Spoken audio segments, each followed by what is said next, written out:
Hi, welcome to today's segment of Our Ventura TV. My name is George Alger. Today we're going to be talking about the Ultimate Adventure Academy, and our guest expert is Lance Miller, who's on the board of directors of this nonprofit. Welcome, Lance. Thanks, George.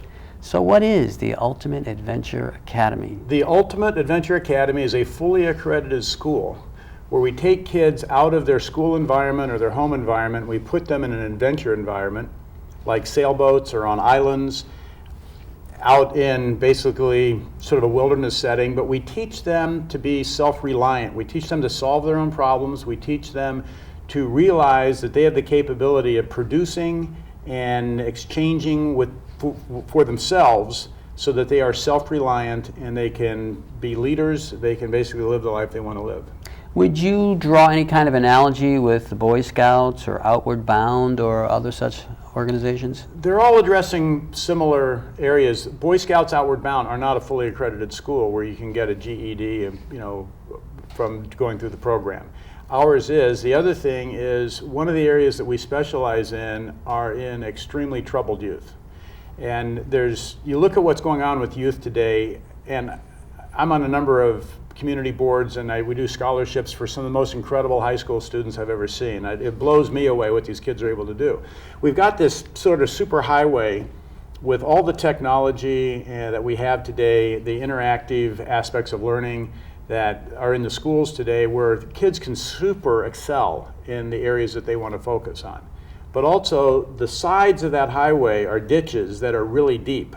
As compared to when I was in school, there weren't that many things that would completely ruin you.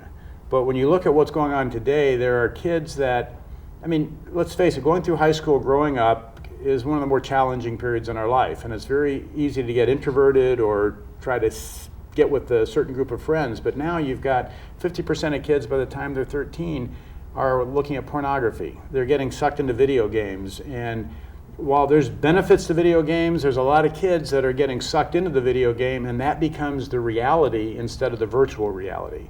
You've got vaping, you've got drugs in school that are being administered by the school for behavior problems that have huge side effects and are a whole other issue, but you also now have cannabis that is widely available.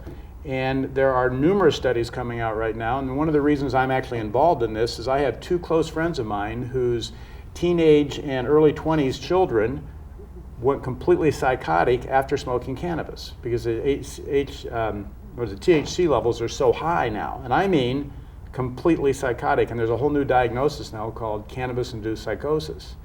And how do you bring that child back to being in the present and being able to take care of themselves? I think it's also worth highlighting for folks of our age who might have grown up in an era where marijuana was considered harmless to a certain extent, okay?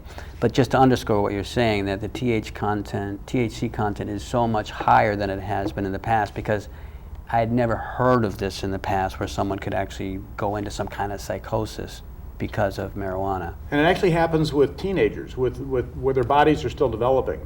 It creates such a synapse cut in the nervous system that they basically lose touch with what's happening. Yeah. Now, I want to come back to this point on the GED. So this is a very physical type of activity to involved with, but there's obviously study time. They're going to be learning reading, writing, and arithmetic. True. The first thing is to get the child back interested in basically restoring their interest in life, destroying their willingness to take control of their own life. And then it's like putting them on the course that they can start studying at their own pace, at their own rate, and actually achieve the things that they need to get their degrees. Okay. So for someone who is going to be involved with this, they're going to be away from home. Absolutely. Okay. Is this away from home for the entire semester, or for part of the semester, for multiple semesters? How's that work? We've got the Ultimate Adventure Academy is available to a variety of kids. We have kids that come to it that are phenomenal leaders, and what they do is they get to work with kids, learn how to help them, and learn how to lead them. And one of the things you're going to learn in leadership is you have to learn how to lead very difficult people. You also have kids that are just sort of normal run-of-the-mill kids that they want more of a dynamic environment. And we also have kids that I'm going to say have fallen off the social wagon and there's no place else to send them. Okay. So it depends on the child.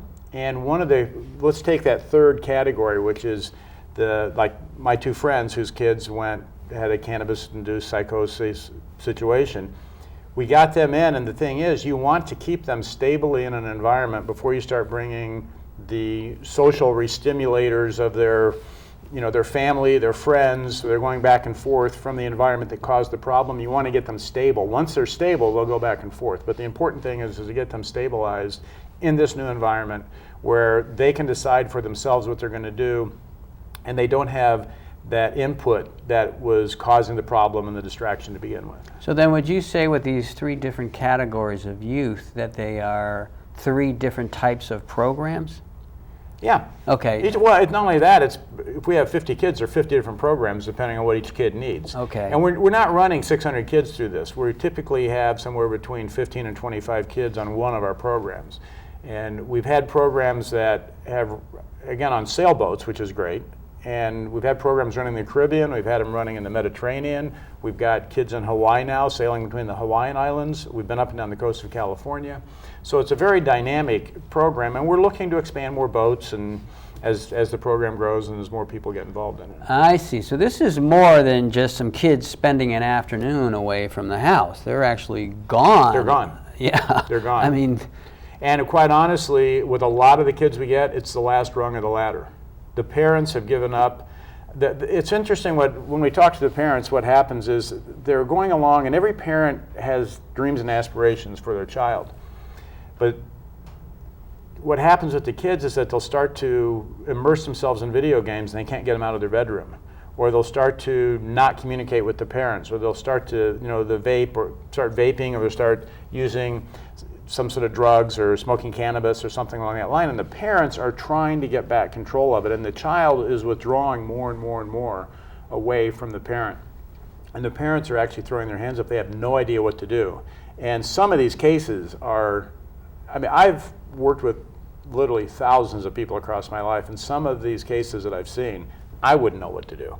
But the key thing is to get the child in an environment that is safe but challenging, but at the same token, not overwhelming to them. It's to get that young person to start making their own decisions and pull them out of the virtual reality that they've been in through the video games or the drugs and get them in touch with this reality. Get them in touch with the world once again. There's all sorts of studies showing that over 50% of kids use texting as a way to not confront somebody with communication. And when I was growing up, I had to learn to walk up and knock on a door and see who was going to open it. If I had a problem with a friend, I had to be able to sit down and talk to him. If I was going to quit a job, and this actually happened at a company I was working with, the receptionist texted in that she was quitting. And we go, you can't do that. And she was, why not? It was completely unreal to her. You couldn't text in, I'm going to quit. No, you had to come in and talk to us. We had to fill paperwork out. And it's that sort of a situation where we actually get the person having the confidence in themselves that they can interact with this reality, and they don't slide off into that virtual reality and think that that's where they're trying to live. So how would a parent who's perhaps watching this and is interested in the academy here, but how would he even bridge this chasm between a kid who may be just spending his life in playing video games into going on a sailboat? I mean, even trying to get some kind of agreement to consider it. Well, you have to sit down, and there has to be something the child wants to do, that they're willing to do, that they see benefit in it. And we have counselors, we have the camp directors and things that will talk to the kids.